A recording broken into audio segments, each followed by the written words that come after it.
Okay, well, I just want to thank everyone for coming to the first episode of the Garden Revolution. I'm your host, Doc. We're going to go over, probably within the next 40 minutes, we're going to go over things that I do, and things that I think that you guys can do to thrive and to make this world a little bit better. So without further ado, you guys can ask questions along the way, and I'll be more than happy to ask them as we progress through this. Good to see you here, Maid. And let's start off with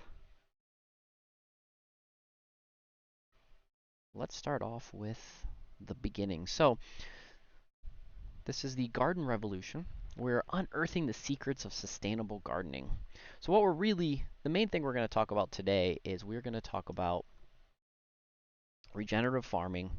We're going to talk about the principles of that. We're also going to talk about permaculture. And then we're going to talk about ways that you can do all of this in your everyday life. So how you'll be able to integrate this into how you can do things every single day. Because as things are getting crazier and sillier, or it's just some people just actually want to learn how to do things, it's important to know that it doesn't matter if you're living in an apartment, it doesn't matter if you have lots of property, it doesn't matter if you just have a little windowsill. You will absolutely be able to do this. So I do want to do one quick check. And that's what I was afraid of. Oh wait, maybe not. Hold on. Okay.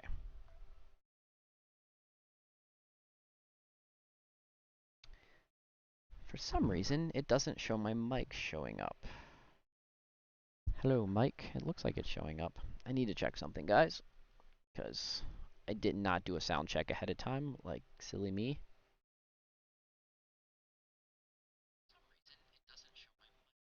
Perfect. Okay. Sound check. Good to go. Awesome. To work. So the first thing is sustainable gardening. Why is sustainable gardening important? What is sustainable gardening? Sustainable gardening is about embracing the methods of harmony with nature. So again, was working with nature instead of against nature. Um, it's the philosophy that intertwined with environmental stewardship, resource efficiency, and a balance of local ecosystems. So what that really means is you're working inside your sphere, you're working inside your thing, and you're trying to make things better from inside out. So it's a very simpler way to break everything down. So the first part of it, the first part of the series we're going to talk about is regenerative farming. So this is becoming a very big buzzword lately. A lot more, you're going to hear a lot of people talking about regenerative farming. And regenerative farming is really, it's taking farming to the next level. It's you'll hear, a lot of people talk about organic, or you'll hear sustainable, but this is taking it above and beyond that. What this is this is taking the skills that you have and making the land better. So a lot of times you'll see with big ad farming, you'll be grinding up the soil, you'll be doing things, and you're going to have to add all this stuff year after year after year, and it's going to be costing more and more money. With regenerative farming, every time you farm, the soil's getting better, the plants are getting healthier.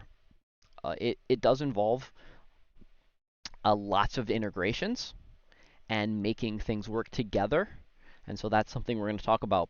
But with all of this, it's definitely ways to help you thrive in what we're trying to accomplish here. So let's go back. Let's look at the core principles. So these are some of the core principles of regenerative farming.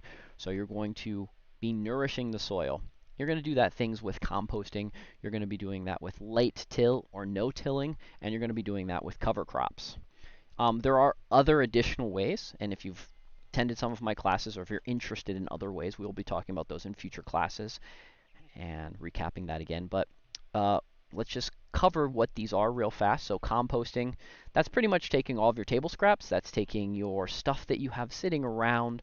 That would be like your grass clippings, your leaves, and breaking that down and turning that back into soil. and adding those nutritions back into the ground. No-till is pretty much what it sounds like, but I will tell you sometimes no-till just means very lightly tilling. And what that could be is just tilling a small little row between the grasses. It could mean just doing a light till because there are plants like grasses, example corn, that do require a level of tilling. It's just not tilling so deep that you're destroying things like the nematodes and the beneficial bacteria that's lower. And then there's the concept of cover crop. And what cover crop is cover crop is where you grow another plant. So in most cases, it's going to be something like a clover. And you're going to grow that cover crop. You're going to grow that cover crop, and you're going to then take that cover crop and you're just going to harvest it for maybe feeding your animals, or you're going to put that back into the ground. So that is a situation where you might do a light tilling and you might till it back into the ground. So all that nutrition, all that solar power, all that stuff that's been collecting, you're actually giving it back into the soil. Second principle is embracing diversity.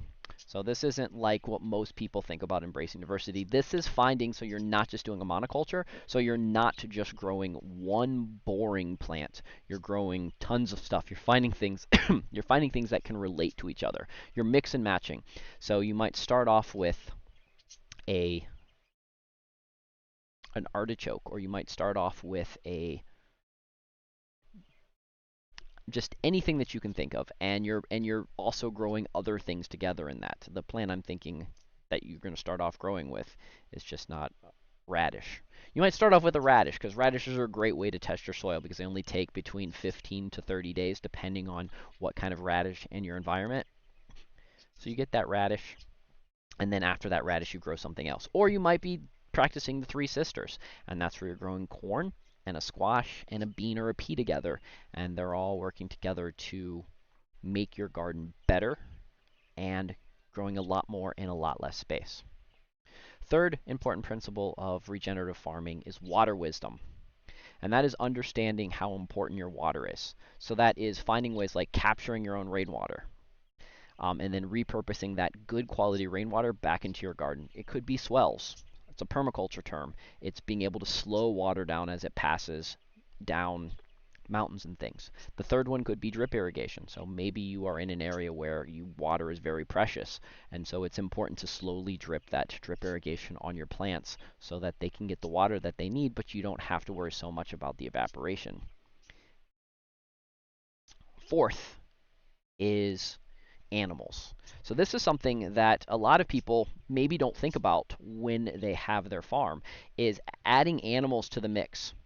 Cows are a great way to fix a field to turn it into a hay or a grass field. Sheep can do the same thing, but also sheep poop, cow poop, horse poop, all of that manure is great to put into your garden or put into your compost. And they're actually giving you a lot of the minerals, a lot of the fertilizer that you're going to need to make sure that turn that down, to make sure that your garden has the ability to thrive. So those are the four principles. Those things are the main difference between just regular big ag and regenerative farming. Those are there is other principles that different people have. These are the four that I found most important for me. So let's continue to the next slide. The next slide is, why should we be practicing regenerative farming? One of the things you're going to hear from big ag, one of the things you're going to hear from other people is regenerative farming is expensive. You can't grow as much food. You're not going to have as good of a yield. They're going to tell you lots of things. But one problem that traditional agriculture has is it causes soil degradation. You guys have all heard of the Dust Bowl. The Dust Bowl was partly caused because of farmers not doing what they're supposed to do and just tilling and tilling and tilling and not adding anything back. Another problem is some people have water scarcity issues, and so they have to pay attention to where their water's coming from and how their water is going to interact with their gardens and their grass. And so you have to pay attention to that. So understanding and not mismanaging your water and not wasting water and letting it go places that is not useful. Sustainability and resistance. So what this means is sustainability is you're collecting your own seeds. and and you are resisting insect things. Well, the problem with typical current ag farming is Monsanto has made seeds that don't produce viable or good quality offspring.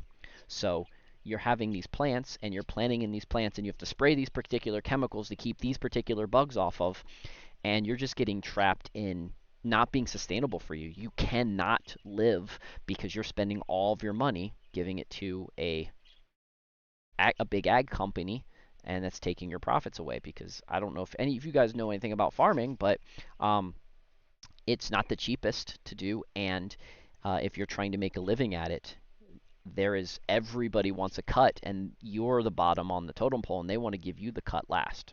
So the fourth is loss in biodiversity.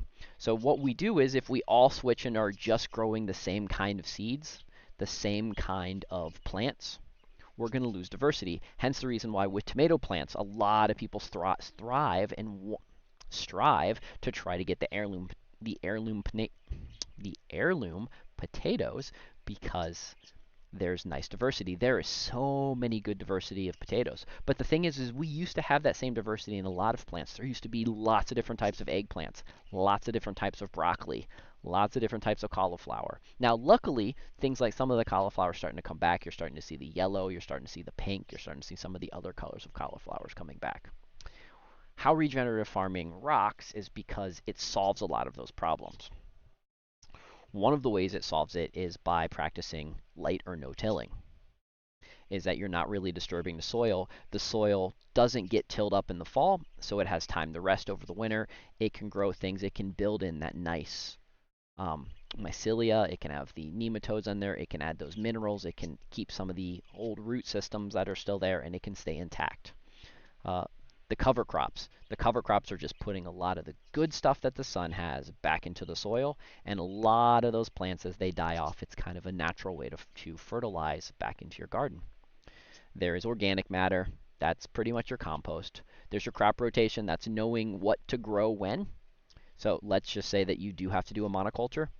With the proper crop rotation, you're going to rotate things around, and you might grow soybeans, you might grow sunflowers, you might grow corn, you might grow wheat, you might grow, trying to think of other things that you might grow, pumpkins one year, and you're just going to rotate that around. Agroforesting. Agroforesting is one of my favorites. So agroforesting is where you're managing a forest, but you're also growing crops inside the mix of the forest. So you're getting all the benefits of the trees, because the trees are locking in a lot of moisture, because trees up their stalk, up their trunk, can hold a lot of water, and they collect a lot and they bring stuff down. They're also spectacular ways to take the sun energy and put it into the soil. And so being near certain types of trees can really benefit your garden. And so you can have the benefit of the forest, which gives you leaves, which gives you wood, which gives you places for critters to live, and those critters might actually come in and eat the other critters that are bothering your garden. Well, So my days all of of not taking that this seriously kind of. are certainly coming to a middle. Thank you so much for the lemon, Waldo. Next is natural pest control. Just like I mentioned, you can do planting certain things and knowing how to attract things like ladybugs, knowing how to attract praying mantises, knowing how to attract certain types of wasps, because they go in there, they're bug hunters, and so they're going to hunt other bugs and they're going to eat and kill those bugs. If they hunt and kill the bad bugs, then that means that that's less stuff you have to spray. The less you have to maintain, the less work you have to do, the more money you can make or the more time you have. And those are two things that I would like more of. I would like to spend less money, and I would like to have more time. Grazing management, that's knowing how to properly paddock your animals, how to graze your animals. Grazing animals can make a field even better. So just knowing how long to keep animals in, how to go out to your field and look and see what's growing in there, what you might need to add to that field so that you can benefit your animals, so that if you are eating your animal, or let's say you have sheep and you're using your animals for wool, or you have cows and goats and you're using your animals for milk, knowing what's in it, knowing how to properly graze them around, it's just a win-win. You're getting extra benefits from that. And then rainwater harvesting is that if you live in an area where you are allowed to capture rainwater, which should legally be everywhere. I know there's places that say that you can't, and I think that's silly, but everybody should be capturing at least some rainwater, because it is the easiest for you to purify. it's probably one of the best resources that we were ever given is free water falls from the sky, and you should be taking advantage of that. We will be talking about another class in the near future about best ways to harvest rainwater, building rainwater catchment, and how to do filtration of that rainwater for you to drink, or at least to drink for your animals.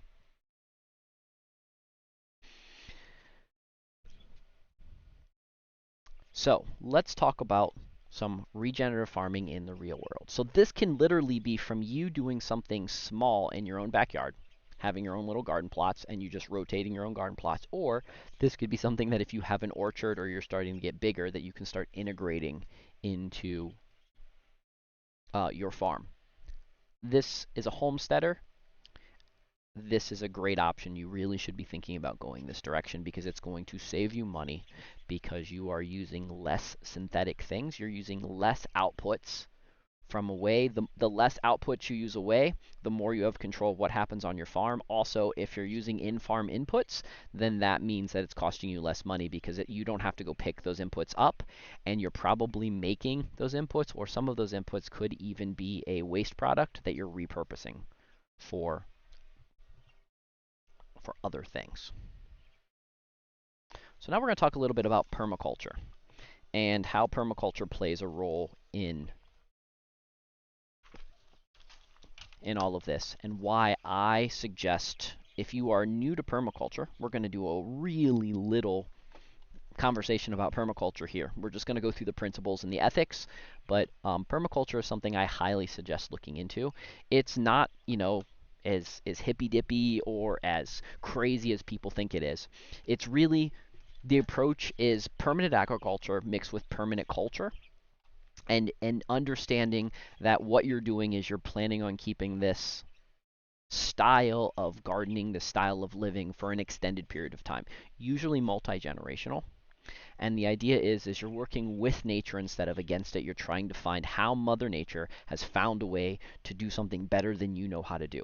Because nature has had years and years and years and years and years to perfect how to fix things. So how they learn to perfect things. Hello, how are you today? They're learning how to perfect things, and we should be taking lessons from that, and that's what we're going to learn with permaculture. That's what we're going to learn in this particular section of the I don't mean permaculture. to alarm anybody, but I think we're being followed.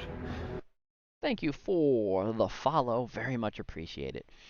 So we're going to jump into the permaculture principles, and I'm going to switch over to this so you guys can see them all. So the first one is up there is the tree, and that's called observation. Observation is just exactly what it sounds like. Observation is you're going to spend time looking at your garden. I highly suggest, regardless of where you live, regardless of how you are going to do, you should absolutely be practicing observation.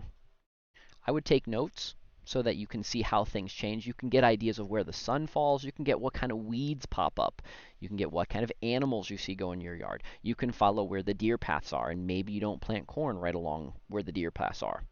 You can see how the water flows on the property, and you can design effective irrigation systems so that you're not working against the water. You're actually working with the water.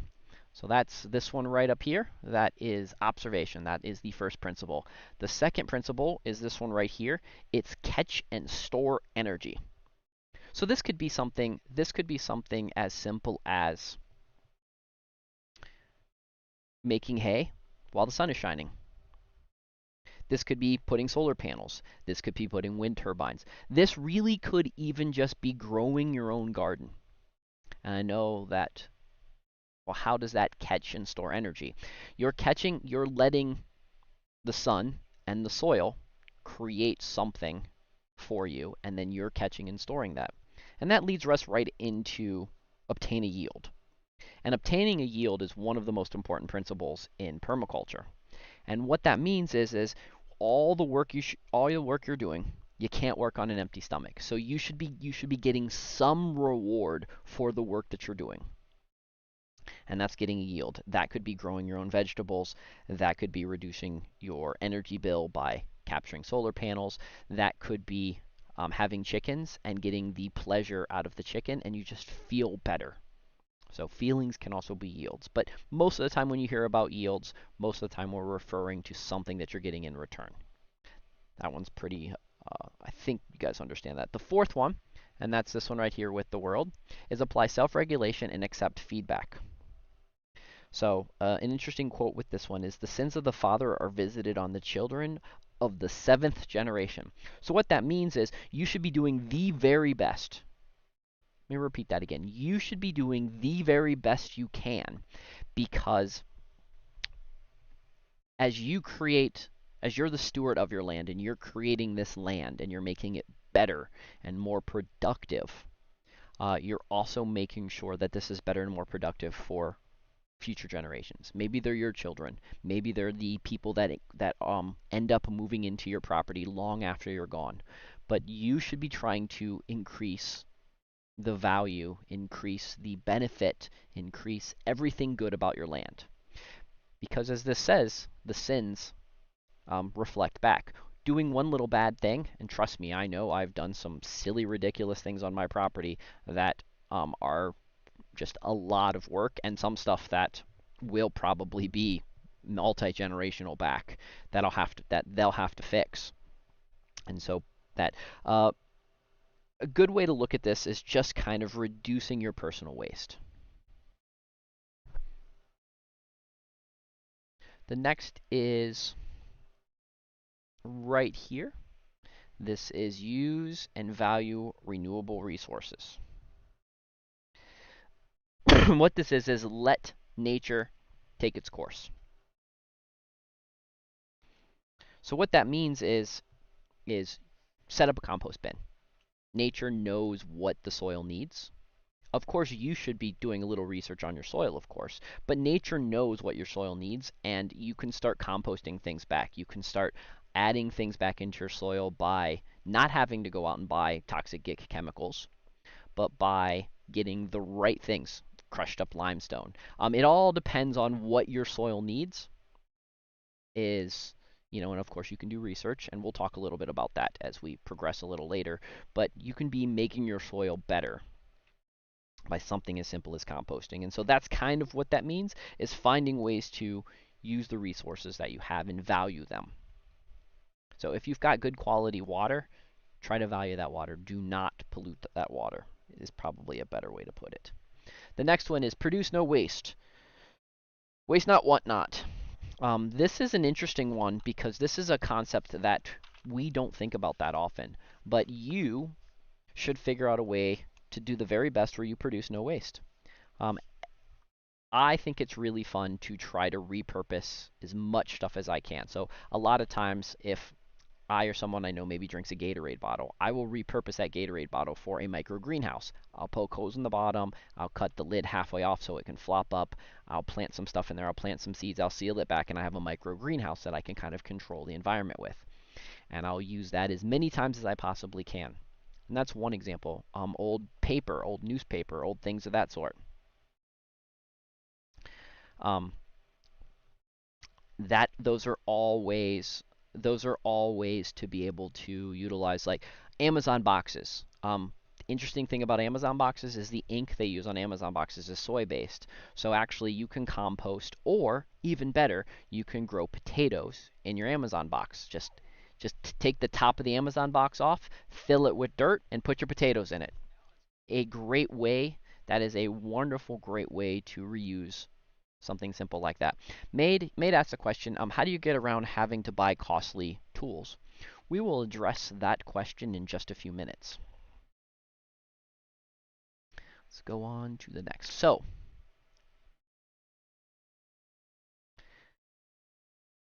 the next one here is design from a pattern to details. So that's this one right up here. So this is pretty much just stating that make sure that you're planning your garden to fit what makes sense. So you don't want to try to plant an orchard in a desert, or you might not want to plant something that needs a very dry soil on the edge of your pond. That also means that if you know your neighbor is going to spray toxic gick, you kind of don't want to plant your garden where the spray over is. So this is paying attention to the society that you live in and paying attention to the environment that you live in, going all the way back to the first observation and finding ways to learn from those skills to make a very well, nicely planned design to make your future even better. Integrate rather than segregate. Many hands make light work. One of my favorite things about gardening, and it's always been a question, you've heard the question, is America a melting pot or a tossed salad? And I've always said that it's a garden, because what we do is we integrate.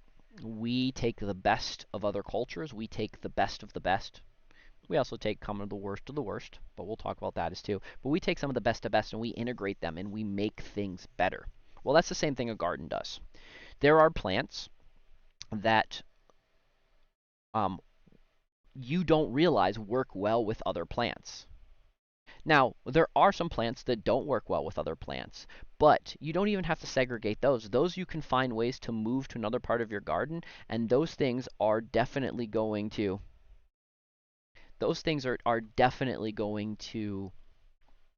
have a use someplace else. So it's okay that they don't fit into this particular modular of where you want your garden. They might fit up here or they might fit over there, but they can still be integrated into the big scheme of things. Because if something is choosing to move in where you are because you're building something that's thriving, then there's a reason that they should be there and there's a benefit, and it's your responsibility as the gardener, as the controller of your little world, to figure out a way to integrate them, because if you push back on them too much, they will try to take over and then bad things can happen. So it is your responsibility to figure out how to solve that issue. The next is slow and small solutions. Slow and steady wins the race. This is something as simple as building a small greenhouse, starting a compost bin, starting small, and understanding that over time it's going to get bigger and better, and you're going to learn from it, and it's going to help you thrive. And that is really hard for this ADHD world that we live in, where everybody wants things fast, and it's click, click, click, click, click. I want it now, now, now, now, now. And with nature, a lot of times nature just forces us to go really slow. It's like, nope, we have to do this slow. You have to be patient. We just have to wait. So that's that one.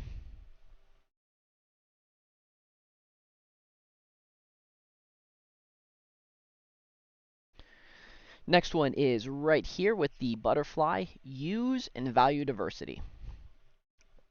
The easiest way to make this so it makes sense is don't put all of your eggs in one basket. So as I tell people, that's why you should have, if you want eggs, you should have quail, you should have chickens, you should have ducks, maybe geese, maybe other different types of chickens. If you want meat animals, you should have things like rabbits, sheep, goats, whatever you can scale up that makes the most sense, having enough diversity so that if something comes through, you're not going to lose it all. Because if one crop fails, if one thing gets sick, then something else can fill that void. This one, and this is using edge and valuing the margins. This is one of my favorites. This is probably one of my very favorite out of all the permaculture things that I've learned throughout the course of my life, is the value of edge. And if you guys don't know what edge is, I want you guys to next time you're outside, you'll see a forest or you'll see some type of biome out there, and then you'll see an area where it's kind of part that biome and part the next biome, and then you'll see, like, a good example is you'll see a hayfield, and then you'll see where there's some weeds and some little trees, and then you'll see that forest. Well, where that hay and that little trees are, that has some of the most interesting things growing there. It's also where you can grow some of the most interesting things. That's called edge. An edge is really cool because there's a lot of plants that maybe want partial sun, and that edge is perfect because the sun will block the trees will block part of the sun, and the hayfield will allow them other parts of the sun. And so I suggest trying to look for edge. The other thing edge does is if you set up edge properly, you can set up edge around your garden plots. Edge can actually protect your garden from intruders. So an example is you have deer. If you regularly have deer come into your garden, around the edge of your garden, maybe let the grass get up, or maybe plant some stuff right along that, just junk seeds all around the edge of your garden. Then that deer will walk over and they'll be like, oh, I'm going to eat this instead of having to push all the way through it. And so that is one of probably my favorite beneficial of edge. So it's just, I don't know, where two ecosystems meet is the easiest way to think about that. Creatively use and respond to the change. Everything is going to change. It's just natural. It's just what happens. Things change. Nothing stays the same. So trees get older and they store more water, or they fall down and they store less water. A neighbor comes in and builds something. Something goes and changes the water flow. A fire happens. Your environment gets warmer or colder for a period of time. Everything's going to change, and you should figure out ways to adapt to it. Vision is not just seeing things how they are, but seeing how they will become. And sometimes you're wrong, but it's fun trying to guess and trying to figure that out. And this is just going to be like practicing ways to adapt your gardening and farming techniques. And so those are the 12 permaculture principles. We will talk more about those in the near future, but I just kind of wanted to roughly cover them. If folks that are super interested in learning more about permaculture, I'm going to be doing a class just on permaculture, just on the principles and how the principles are useful and how you can be integrating them not only into your garden life, but your everyday life. But next we're going to talk about the other thing in permaculture that's important, and that's the permaculture ethics. And the permaculture ethics is pretty simple. There's three of them. There's earth share, fair share, and people care. So earth care is simple. It is literally just taking the environment that you live in and making it better than you left it. The better you have it, the more it's going to give you. The more it's going to give you in return. So it's taking care of the soil, the earth, the ecosystem that you live in, and just adding good things to it, adding good inputs to it, and you're going to get good inputs in return. It really is that. Next is people care. And that is including you, your family, your community, and however broad out you want to take your community. And what that means is you should just be promoting healthy, well-being lifestyles. And that can be through cooperation, that can be through sharing knowledge, that can be through sharing food, that can be through sharing lots of stuff. It's just you should help the world become better by sharing your knowledge with those people. And if you see someone in need, you should try to help them to the best of your ability. And that's all this is. This isn't going out of your way. This isn't giving someone that doesn't deserve something. This is just helping people to the best of your ability when you can. That's what people care means. It just means caring about people. And then the third one is fair share, or some people refer to it as future care. So with fair share this is where you focus on making sure that everybody has what they need. So this, I will tell you, I'm going to give you just this little warning right now, is that there's two groups in the permaculture world that they view this in this particular one in two separate ways. I'm going to just tell you the way I view it, and then we'll address a little bit about the other way, and you might stumble across them, but that group is getting less and less. But how I view fair share is everybody that is involved in this whatever project you're working on. It doesn't matter if it's a gardening project, it doesn't matter if it's a project working as a team. Everybody gives to the best of their abilities, their fair ability. They're giving as much as they're giving as much as they're willing to give into the situation. And we look at that and we're like, okay, well, they're giving a fair amount, so we're going to also give a fair amount in return. So a great example is, let's just say somebody says, you know what, I want to come out and help you garden, and they come out and they help you garden, and then you split the yield with them. It also could be someone says, you know what, I can't help you garden, but I can help you take care of your kids. And so you might split the yield with that. It also could be an older gentleman or an older lady that says, I would love to come out and help you, honey, but these aching bones. But you bring me some of this food and I will make you a cake, or I will make you some bread, or I will help prepare this food for you. So then you take them some food, and then you split it with them after they make a great yield. It's about putting in your fair work and getting a fair return. And I word it that way because sometimes think that there is a group of permaculture people out there that think what this means is that some people should be doing all the work and giving people that are in need. And I tend to not give things to people that are in need unless they're in dire straits, like, someone's house just burned down. Of course you should give to them because it wasn't a bad choice that they made. It was bad things happened to them. And when bad things happen to them, we should be willing to give to people to help them out. But if someone, it's more valuable to take that same person or to take another person and say, hey, you want to learn how to garden? Come join me. Come do the best you can with us planting these plants. Come join me and do the best that you can. Put in a fair amount of work, and we will get something in return. And that's how I view it. I think that it's best with people to do hands-on, and I don't think people expect a free lunch. Some people think that the average person does. I actually just think that that's just because they don't know what their value is, and they don't know how to give their value to the world. And I like to try to help people give their value and give their value back to the world. And so I like to give people opportunities to give something in return.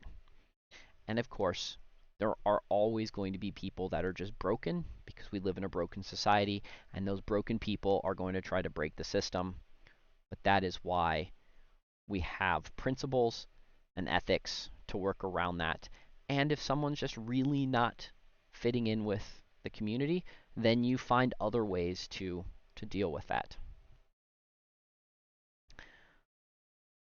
I'll give you one other example of how I practice fair share. So one of the ways I practice fair share is I belong to seed libraries where I will take seeds from the seed library, I will grow them, and when I have a positive good yield, I will save those seeds and I will give those seeds back to the seed library so that every year we can keep having more wonderful beneficial seeds.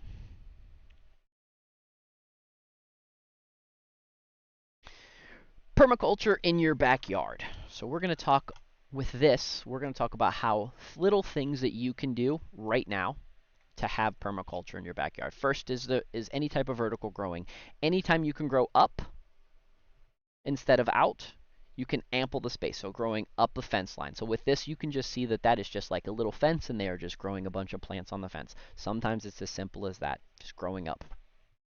So sometimes it could be something like companion planting, like we talked about the three sisters. It can also be water conservation. It can be capturing and collecting water. It can be attracting beneficial creatures. And it can be doing edible landscaping. Now, Mate asked a question a little earlier today, and he said, how do I get involved with this if I don't have access to some of these expensive tools? And other things that I've been involved in and people are starting to do more and more is they're starting to set up local tool libraries. And that's where someone has a tool, maybe they have an extra one or they have one they're not going to use very often, and another person can come and they can check out and they can borrow the tool like you do from a library. And of course, return the tool you always should try to return a tool in better shape than what you received it in, because then that means that tool will be there for you and everybody else in the future to use. So seeing if there's any local tool libraries around. other things is you would be um, you'd be rather surprised how like yard sales, estate sales, even going to the dump and seeing if they've got like a little retail store, sometimes you can find some amazing tools just sitting around in situations like that. So that is a place that you might actually be able to find some tools and have those tools for your future projects.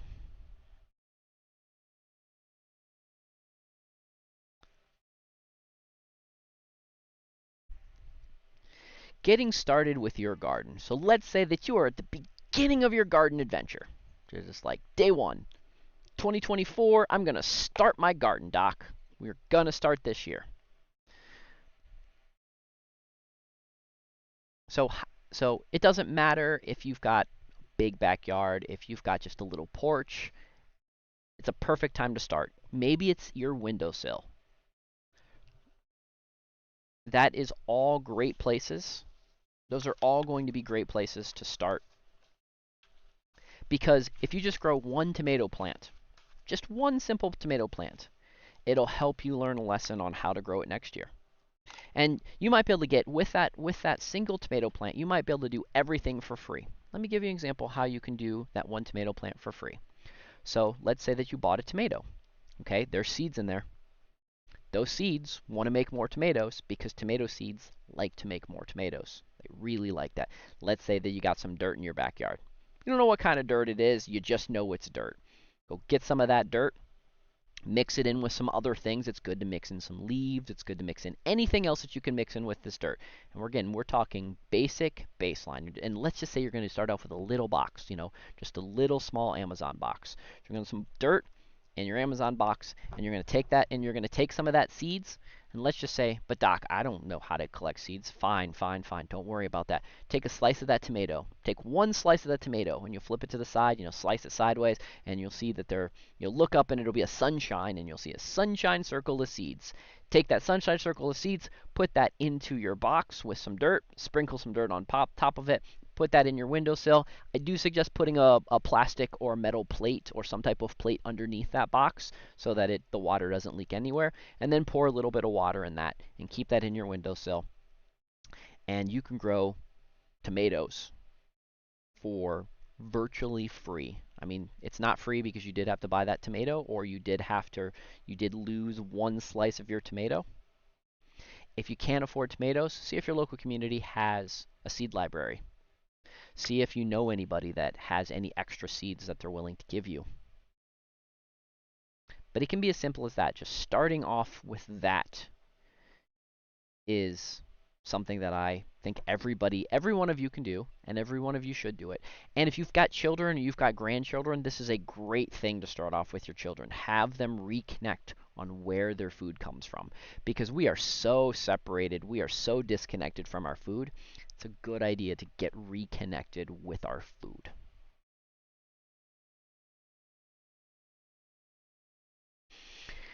Planting the seeds of your garden. So we're going to go through two very simple tips so that you guys can understand how to start. Because that's a question I get a lot is, Doc, I really want to start a garden, but I don't know anything about it. How do I start? Where is the beginning? And the first thing I say is go through the permaculture principles, because the first one is observation. You just need to spend some time and look at your garden. So, finding the perfect spot. May just ask a question. Is it true that indoor plants can be bad for indoor air quality? That's the exact opposite. You usually want to put indoor plants in your house. The more plants you have in your house, the better the indoor air quality is. There are some amazing plants that can really clean the air in your house. But just think about it. What plants are doing is plants are releasing oxygen and they're taking in carbon dioxide. So they're taking in part of what we breathe, and they're breathing in that and turning that into what they need to thrive, and they're breathing out what we need. It's almost like there's a balance. It's almost like Mother Nature figured out a way that we make these little oxygen machines that that's a give and take. Our waste product becomes the product that they thrive on, and the products that they thrive on becomes and their waste product becomes the things that we thrive on. As they say, plants break down, the particles go into the air. Um, I mean, yeah, some carbon dioxide goes into the air, but it's not. Um, I will be honest, like your shirt probably outgases more than any dying plant's going to have in your house. Your computer that you're sitting in front of probably is outgassing more toxic gick than any plant that you're possibly going to have in your house. So if you've got a piece of electronics in your house, the net benefit of having that plant in there is it's already better. So finding the perfect spot. First is you need to understand where the sun is shining down on your property. Because most of the time, plants want to deal with sun. So you should figure out where your sunspots are, figure out how much sun you have. You have at least 6 to 8 hours because most plants want 6 to 8 hours. So next is how easy access is. This is how easy it is for you to get to. So you want to be able to get to this area, and you want to be able to maintain it on a regular basis because, well, let's just be honest, people are lazy. I'm lazy. I want to make sure if I'm going to come in and do this, I want to make sure that this is as easy peasy as possible it is for me. I don't want to have to like tromps halfway up the mountain. I don't want to have to open too many gates to get to the stuff. I want to make sure it's easy so when I go out and have to water something or go have to do maintenance, it doesn't feel like additional work. It doesn't feel like I have to do many extra steps. And the next is find shelter spaces. So you want to protect it from wind, you want to protect it from whatever your unique environment is. You maybe want to protect it from, the neighbor's dog, or you want to protect it from the off-gassing of your neighbor's garage. Next, we're going to talk about Soil 101 because Made mentioned this statement about how the plant's decaying and when the plant leaves dies and crumbles into the soil. And that's awesome because when that plant dies and crumbles into the soil, it's actually adding stuff back into the soil. And whatever little bit that it's outgassing, what it's adding back into the soil is so much more valuable. So one of the things that you can do is you can get a soil test. So almost every community that we live in, it's possible to get a soil test. A lot of times you can go to your extension office and get that soil test, but a lot of communities you can go and get a soil test. And it'll tell you what your pH is and a few other things. They range from something as short as like $5 or $6 to being a lot more expensive depending on where you go. Then the next thing you do is you need to take care of your soil. So there's lots of ways to take care of your soil. We talked about composting. We talked about adding manure in it. We talked about just covering it with a cover crop, just protecting your soil so it's not completely denigrating over time. So you want to protect your soil. You want to keep your soil as healthy and happy as possible.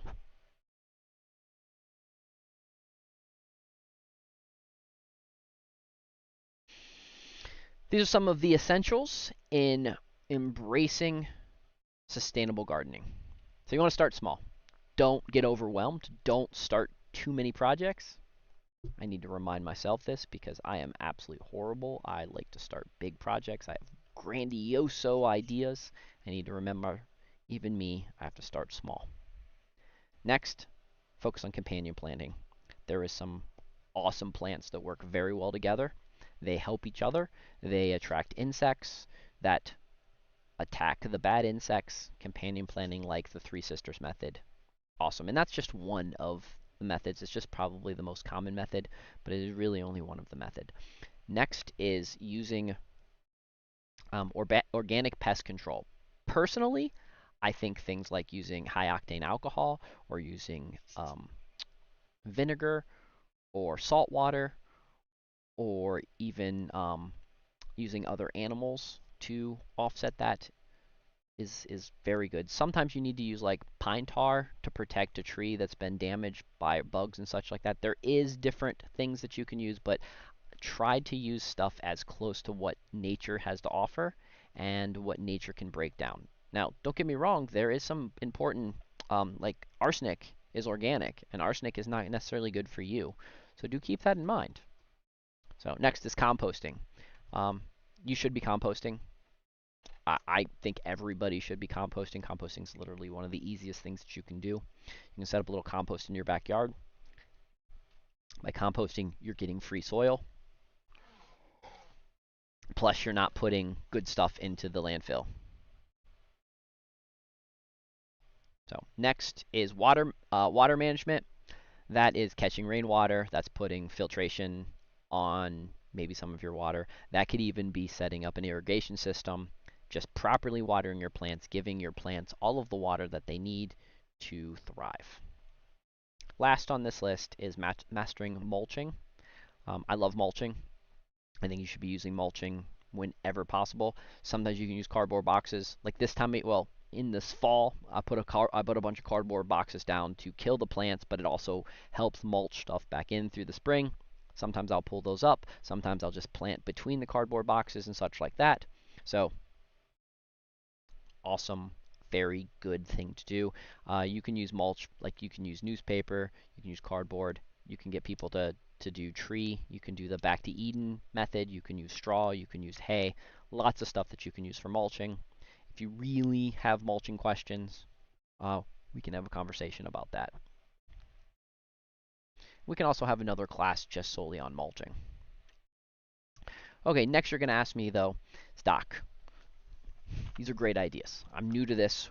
Where where can I learn how to do this kind of stuff? So let's say that you're more of a hands-on type of person. You can get on meet.com, you can get on Facebook groups, you can get on a lot of that kind of stuff. There are going to be local gardening clubs that you can join. There's going to be there's probably in your community, there's probably a local community garden where you can go and you can learn some skills from those folks. You can go go volunteer your time and such like that. You can even go to your farmer's market and you can talk to your local farmers and say, hey, I want to learn how to do this kind of stuff. Is there anything I can do? Can I come intern at your property? Can I, what can I help you with? Is there a way that I can help you? Or maybe you go to them and say, hey, can I come work there for a bit? I want to learn some of these skills, but like maybe I'll work there and you give me some crops in return. And there's always the chance of that's another option. Then there's online groups. So there's things like watching videos like this. There's getting on Facebook groups. There's getting on Zoom meetings. There's getting in stuff like that where maybe they don't meet so much online, but they do a lot of meeting. Just they can share their pictures on Discord. We have a whole garden section on my Discord where we share. Me and Mock do a lot of sharing stuff. Mark got into growing some stuff last year, and we're just sharing our successes, our failures. We're sharing some tips because each of us lives in slightly different growing zones, and so we learn from each other and we share our knowledge that way.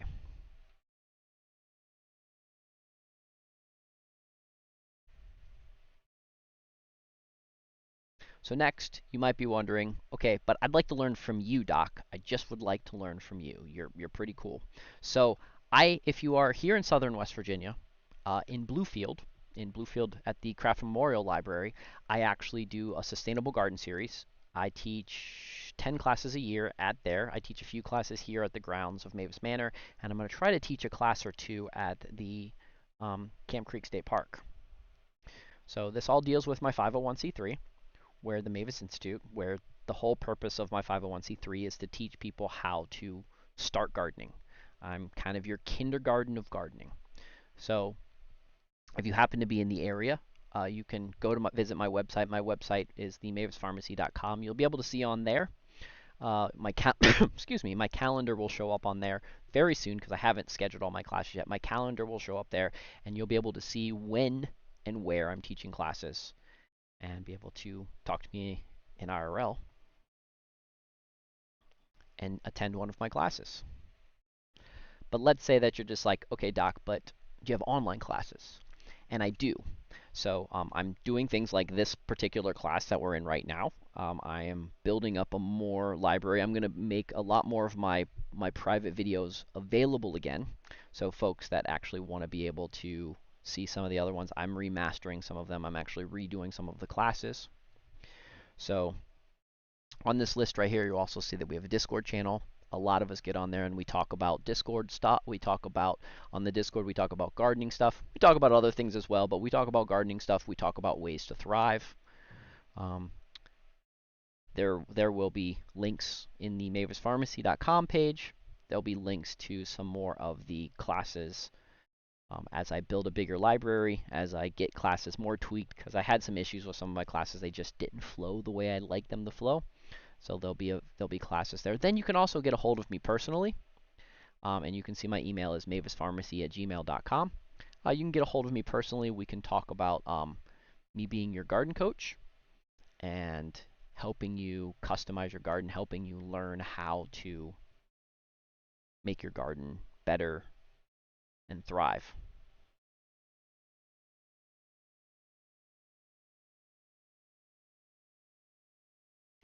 So all in all, today we talked about regenerative farming, and we talked about how that's a little different than regular farming and why regenerative farming is actually superior. It's making your soil better. It's making your garden better every time you try. We talked about permaculture, we talked about the principles, we talked about the ethics, we talked about how we're going to have more classes on permaculture and how that's something that you should be getting and looking into. We recapped and talked about some things about starting your garden and how today, this year, everyone should start a garden, even if starting that garden simply just means you going out there and growing potatoes, growing tomatoes, growing something in your windowsill. And then I gave you a few ideas of where to learn to obtain some more knowledge. Again, there's the Discord, there's your online communities. I teach at a local library, so there might be people teaching at your local library there. There's also extension offices, and there's lots of places. Just really, if you're really interested, just look out there, reach out into the world and say, where can I learn cool things about gardening? And you will probably see that there's absolutely tons of places that will teach you some things.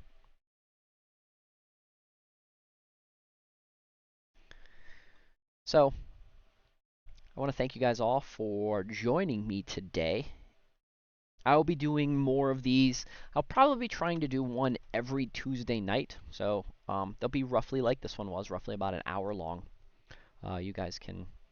I'm going to stick around for just a little longer after this, so you guys can ask some questions if anybody has any additional questions or things that they would like to know,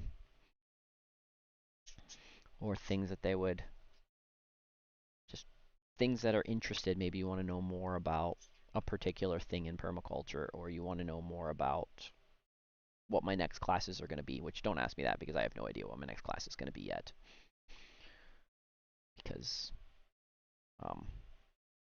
that would mean that I planned ahead, and those that know me know that I'm not that good at planning ahead. I'm better at the figuring out things on the fly. Also, if you guys want to follow my blog, I have a blog. It's xDrFirefly at Substacks. So it's xDrFirefly Substacks.com. I'm having a blog on there very regularly. I would say at least once a week. I am posting something dealing with gardening, permaculture, and things of that on that Substack. It's a cool blog. That's also where my podcast is going to be. We'll be doing podcasts. I will be turning this series and future series into podcasts. And so we'll be doing things about podcasting. So if you like this kind of stuff, you should follow me here on DLive. I'm also the same name on Kick, xDrFirefly on Kick. If you want to happen to follow me on YouTube, it's xDrFirefly Mavis on YouTube, and it's xDrFirefly on Kick or on Rumble, and xDrFirefly on Twitch. But I'm currently not streaming on Twitch because it's just not working right. So.